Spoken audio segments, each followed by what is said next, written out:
러시아의 우크라이나 침공을 계기로 지난 30여 년간 평화를 누리던 미국과 유럽의 방위산업이 얼마나 망가져 있는지 여실히 드러났습니다. 이에 서방 세계는 우크라이나에 다양한 유형의 재래식 무기를 공급 중에 있습니다. 그 결과 유럽 각국 군대가 보유한 무기 상태가 얼마나 처참한지 확인되며 K방산 신화가 시작되었습니다. 유럽의 무기 문제는 우크라이나 전쟁 전부터 가시화되기 시작했습니다. 무기 부족에 시달리던 독일군은 2014년 빗자루에 검은색 페인트를 칠하고 기관총인 척 훈련했다가 빈축을 샀는데요. 또한 스페인군은 치장 물자로 보관 중이던 레오파르트2 전차 상당수가 작동이 불가능할 정도로 녹슬어 있던 것이 공개되며 유럽의 처참한 안보 환경을 보여주었습니다. 유럽 방산업계는 총체적 난국입니다. 무기 가격은 비싸고 납기는 늦어 신속한 무기 도입이 어렵기 때문입니다. 이런 가운데 우크라이나 전쟁으로 유럽 방산업계의 비효율성이 대두되며 관련 문제점이 여실히 드러났습니다. 여기에 무기 주문이 쏟아지자 유럽 방산업체들은 높은 가격과 더딘 납기 일정이 담긴 견적서를 각국 정부에 제시하며 K방산과 비교되고 있습니다.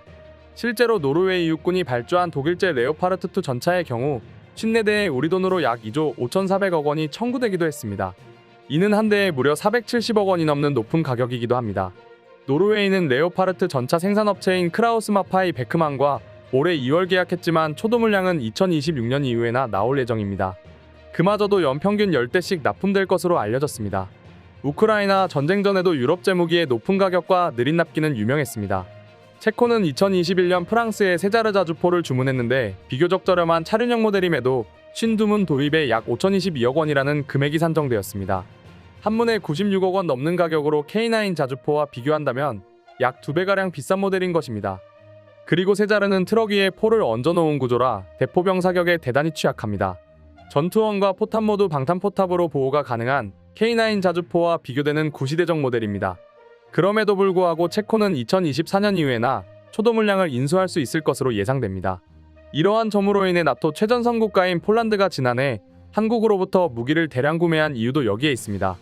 당초 폴란드는 독일제 전차를 구매하고 독일과 프랑스가 주도하는 신형전차 개발 사업에도 참여하려 했습니다. 그러나 독일과 프랑스는 폴란드의 군사대 국화를 견제하고자 전차 도입 사업을 방해하기에 이르렀습니다. 이 밖에도 폴란드는 신규 포병 무기 도입도 추진하며 미국의 하이마스를 대규모로 도입하려 했습니다. 하지만 미국 측은 생산 능력이 받쳐주지 않아 2020년대 중반 이후에나 납품할 수 있다는 입장을 전하며 한국에 천물을 대규모로 도입하는 계기가 되었습니다. 이처럼 폴란드는 심각한 안보 위기에 처하자 한국산 무기로 눈을 돌렸습니다. 그리고 구매 의향을 타진한 폴란드는 한국으로부터 충격적인 답변을 받았습니다. K2 전차는 독일제의 반값이고 초도분 납품은 4개월이면 가능하다는 말을 들었기 때문입니다.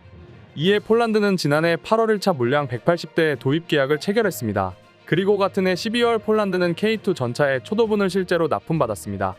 폴란드는 천무 다연장 로켓 구매 계약도 지난해 10월 체결했습니다.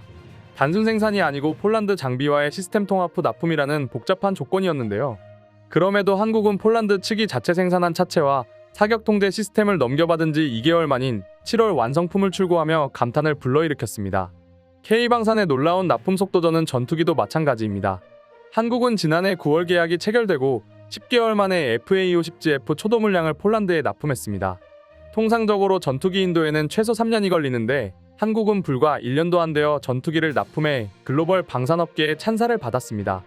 이제 전 세계 각국이 본격적으로 한국산 무기에 주목하고 있습니다. 유럽산 무기와 비교하면 성능은 대등하거나 더 우수하고 가격은 저렴하고 납기도 빠르기 때문입니다. 이에 그동안 지상 항공 분야에 국한됐던 무기 수출이 해양 분야로까지 확대될 조짐도 감지되고 있습니다. 캐나다에 이어 폴란드의 신형 잠수함 도입 사업에 도전장을 낸 한국 방산업체들이 유력 수주 후보로 떠오르고 있는 것입니다. 폴란드는 현재 보유 중인 킬로급을 대체할 신형 잠수함 도입 프로젝트인 오르카 사업을 최근 본격화했습니다. 당초 오르카 사업은 2014년 시작돼 독일과 프랑스, 스웨덴 업체가 경쟁했지만 모두 폴란드의 요구 조건을 충족하지 못해 사업이 지연되었습니다. 특히 이번에 폴란드는 당시 제시한 것보다 더 까다로운 조건을 내걸어 한국의 수주 가능성이 높게 점쳐지고 있습니다. 폴란드가 요구하는 조건은 30일 이상의 작전 지속 능력과 200m 이상 자망심도, 어뢰미사일 기뢰무장과 지상 해상 수중 목표물 타격 능력, 특수전 지원 능력, 드론 운용 능력, 기술이전 등으로 알려졌습니다. 이에 폴란드는 우리 돈으로 약 3조 2,800억 원 정도의 사업비로 신형 잠수함 서너 척을 도입할 계획에 있습니다. 7월 31일 마감된 폴란드 오르카 사업 입찰에 11개의 글로벌 방산업체가 사업 참여 신청서를 제출했습니다. 한국의 경우 하나오션과 HD현대중공업은 각각 도산한창업급을 바탕으로 한 현지화 모델을 제안했습니다. 현재 폴란드 잠수함 수주전에서 한국 기업과 가장 치열한 각축전을 벌일 것으로 예상되는 업체는 스페인의 나반티아입니다. 스페인 나반티아의 S80 플러스는 한국 도산한창업급에 버금가는 대형 잠수함입니다. 다만 성능은 경쟁 모델 가운데 가장 떨어진다는 평가를 받고 있습니다. S80 플러스의 덩치가 큰 이유는 설계 결함을 해결하기 위해 선체 길이를 연장하는 식으로 변형이 이루어졌기 때문입니다. 이 밖에도 체급에 비해 지속자만과 무장 능력이 떨어진다는 지적이 스페인에서도 제기되고 있습니다. 앞서 네덜란드의 잠수함 교체 사업 수주에 뛰어들었다가 가장 먼저 탈락한 바 있어 폴란드 잠수함 사업에서 한국의 가장 큰 경쟁 모델이기는 하나 큰 걸림돌이 되지는 않을 전망입니다. 더불어 각각의 장단점은 차치하더라도 유럽 방산업체의 잠수함은 전반적으로 비싸고 지금 주문해도 2030년 이후에나 출고될 것으로 보입니다. 이런 점에서 한국 두 업체가 제시한 도산한창업급 개량형은 성능과 납기, 가격은 유럽 방산업체들을 압도하고 있습니다. 도산한창업급은 수중 배수량 3,700에서 4,000톤의 리튬 기반 배터리를 탑재해 동급 잠수함 가운데 지속잠 항능력이 가장 우수합니다. 또한 선체가 넓어 폴란드가 중시하는 특수부대와 드론 수용 능력도 동급 최고 수준인데요. 폴란드 잠수함 수주전에 뛰어든 모델 중 유일하게 수직 발사관 구획을 갖춘 것도 도산한창업급의 최대 강점입니다. 수직 발사관의 경우 현무 4-4 탄도미사일 10발을 탑재할 만큼 공간이 넉넉합니다. 이 밖에도 각종 대함대지 타격용 순항미사일은 물론 사거리 500km급 탄도미사일도 실을 수 있습니다. 여기에 잠수함 발사 탄도미사일 탑재 잠수함은 러시아에 대한 강력한 전략 억지 능력을 확보할 수 있습니다. 하나오션은 대우조선해양 시절 도산 안창호급 1번함과 2번함을, HD현대중공업은 3번함을 수주한 바 있습니다. 폴란드 잠수함 수주전에도 사실상 유사한 모델을 내세워 참여할 수밖에 없는데요. 이에 따라 한국 업체 간 과도한 출혈 경쟁이 일어나지 않도록 연합전선을 구축할 필요가 있다는 목소리도 대두되고 있습니다.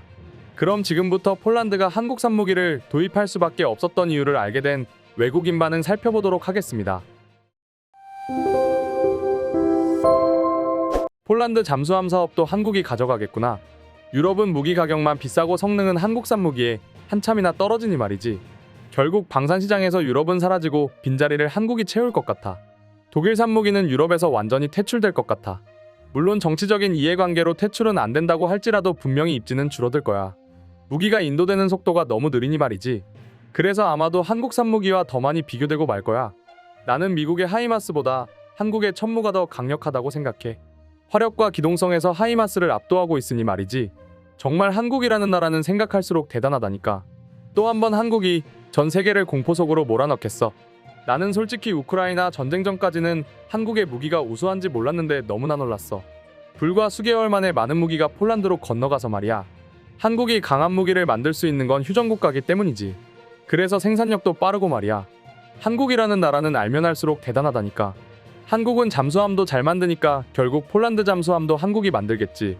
그들의 잠수함은 잠항기간이 길고 탄도미사일도 발사할 수 있으니 말이야. 한국은 정말 신기한 나라야. 오늘의 영상은 이것으로 마칠 텐데 영상이 유익하셨다면 구독과 좋아요, 알림 설정 한 번씩 부탁드리겠습니다. 다음 영상으로 찾아오겠습니다. 감사합니다.